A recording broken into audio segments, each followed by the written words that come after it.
en fait ce que vous appelez le bouleversement des possibles, en fait, cette quatrième voie. Et oui, parce que et c'est tout le sens, d'ailleurs, la raison finalement de ce nous on peut, hein, ce cri d'engagement, c'est quoi? Ça part de la prise de conscience que la première chose qui bloque en réalité les possibilités de politiques différentes, c'est certainement pas des impossibilités techniques ou économiques, c'est le fait que les gens n'y croient plus. C'est-à-dire qu'on a réussi à installer dans leur tête la rengaine de l'impuissance. On a réussi à leur faire croire que de toute façon, maintenant, c'est foutu. Le progrès, c'était bien, mais c'était pour autrefois. Que maintenant, on ne peut plus, avec la mondialisation, les nouvelles lois de l'économie, plus aucun gouvernement n'a la possibilité de faire ce qu'il veut. Et une fois que vous avez réussi à mettre ça dans la tête des gens, ben, ils se démobilisent, certains ne vont plus voter, ils sont dans le découragement, et donc finalement c'est cela qui interdit le changement de politique. Et donc cette politique subversive est absolument nécessaire, parce qu'il ne suffit pas simplement qu'il y ait des économistes comme moi et d'autres qui expliquent qu'on peut faire autrement. Il faut que ça devienne une réalité tangible et concrète. Or, il faut savoir qu'il suffit que ça devienne une réalité tangible et concrète dans un seul endroit. Ça pourrait être le cas au Luxembourg ou en France, un pays. Si c'était au Luxembourg, ce serait encore mieux. Parce que le Luxembourg, c'est un petit pays. Un petit pays, on dit il n'a aucun pouvoir. Si vous avez un changement, on peut rêver au Luxembourg, un nouveau gouvernement qui est contre le paradis fiscal, contre le paradis financier, qui réglemente la finance, qui viole tous les traités européens et qui met totalement une autre politique. On va dire quoi, comment ce petit pays qui ne vivait que de ça, qui dépendait que de ça, il peut faire autrement. Ce qui montre bien que c'est juste une question de choix et de volonté politique. Donc si vous avez un seul pays qui mène cette politique subversive en restant dans l'euro, dans l'Union européenne, eh bien, en quelques secondes simplement, c'est toute cette rengaine de l'impuissance qui est détruite dans l'esprit des gens. Tout d'un coup, cette idée qu'un pays ne peut pas tout seul agir, qu'un pays ne peut pas surmonter la pression des marchés financiers, qu'un pays, face à l'Europe libérale, s'il est isolé, il ne peut pas changer tout seul. Quand vous en avez un qui le fait, tout simplement, ben, du jour au lendemain, cette idée de l'impuissance a disparu. C'est ce que j'appelle le bouleversement dans la représentation des possibles. Et quand vous représentez de manière radicalement différente les possibles, ça change la politique. Il n'y a qu'à voir ce qui s'est passé pendant tout ce temps de crise en Europe, avec le printemps des révolutions arabes. On ne sait pas comment ça va évoluer. Dans certains cas, on voit que ça part dans le bon sens, dans d'autres, on peut avoir des inquiétudes, peu importe. La réalité.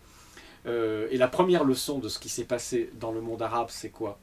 C'est qu'il a suffi que dans un seul pays, la Tunisie, un dictateur s'en aille simplement parce que des gens avaient manifesté dans la rue, pour des raisons sociales, pour la suite de la révolte et du geste d'immolation d'un malheureux. Il a suffi d'une révolte populaire, mais de manifestation dans la rue, pour qu'un dictateur s'en aille.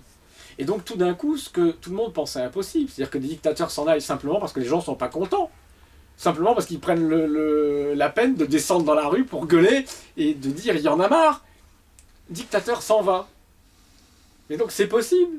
C'est possible, comme ça s'est passé de manière relativement pacifique en Tunisie. Comment? Mais par la simple mobilisation populaire, on peut chasser les dictateurs. Il suffit de le demander. Mais à partir du moment où cet événement se produit, mais dans la nuit qui suit, dans l'ensemble du monde arabe, dans les consciences, dans les esprits, apparaît l'idée, mais ce qui est possible là, ben, ça doit être possible partout, c'est possible. Et donc si c'est possible, il faut que ce soit réalisé partout. Et c'est pour ça que vous avez ce mouvement, cette déferlante d'aspiration à la liberté et au changement. L'aspiration à la liberté, elle était là avant, mais les gens pensaient que ça n'était pas possible. Et donc quand vous avez un qui montre que c'est possible, ça ne change plus. Donc ce sera la même chose en Europe.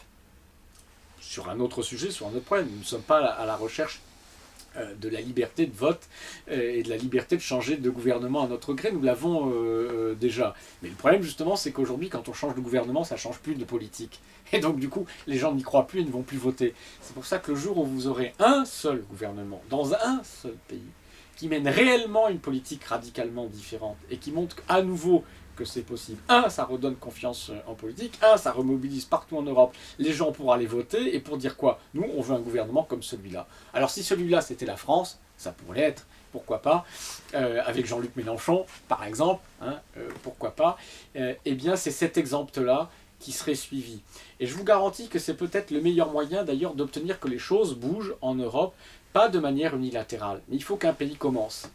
Si la France commençait à agir de manière unilatérale, en violant les traités européens, le résultat, à mon avis, un des résultats probables, je ne dis pas que c'est le plus probable, mais probable, c'est que beaucoup d'autres pays européens voudraient limiter à cause de la pression populaire. Ils diraient, bah, regardez les Français, ils ne sont pas idiots.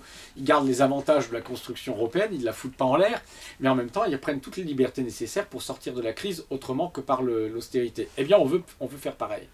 Vous croyez que les Grecs, les Portugais, les Espagnols, etc., les Italiens supporteraient encore le discours de la nécessité, de la rigueur, de la suppression des postes, de la baisse des salaires, en voyant les Français prendre le contrôle de leur banque centrale, racheter la dette publique avec de la monnaie papier? Non, ils ont raison, on va faire pareil. Et je crois qu'à ce moment-là, tous ceux qui résistent, tous ceux qui ne veulent pas de ces solutions, seraient au pied du mur. C'est-à-dire, ils auraient le choix entre une situation où chacun va faire comme il veut, et de toute façon, donc ça aura lieu, ou le choix d'être encore acteur dans le mouvement en décidant qu'on se met tous autour d'une table pour s'entendre sur la façon de la faire de manière ordonnée et dans le sens de l'intérêt général des peuples. Et voilà les fameuses négociations. Les fameuses négociations que le Parti socialiste espère simplement de son beau sourire à la table en disant on aimerait bien discuter, et qui se heurtera évidemment exactement comme Nicolas Sarkozy, qui peut-être est moins capable encore de faire de beaux sourires que les socialistes à leurs partenaires sociaux-démocrates, mais qui se heurte au même non absolu de partenaires.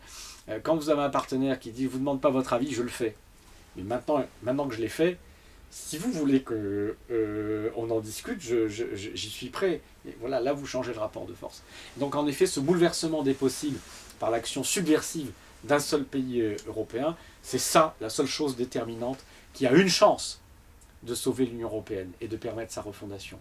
Parce que si ça ne se produit pas de cette manière-là, si ça ne se produit pas par des pays qui restent dans le cadre, dans l'euro, dans l'Union européenne, ce qui va se passer, c'est que sous la pression populaire et dans l'exaspération de politiques folles qui nous maintiennent dans la crise et qui nous conduisent vers l'abysse, eh bien, il y aura un éclatement de l'Union européenne. Et ceux qui gagneront, ce seront les nationalistes, ce seront les anti-européens, ce seront ou des droites conservatrices anti-européennes, et on aura pour longtemps détruit ce qui a quand même été justement un des ferments de la paix en Europe, qui était cette construction et ce rapprochement des peuples.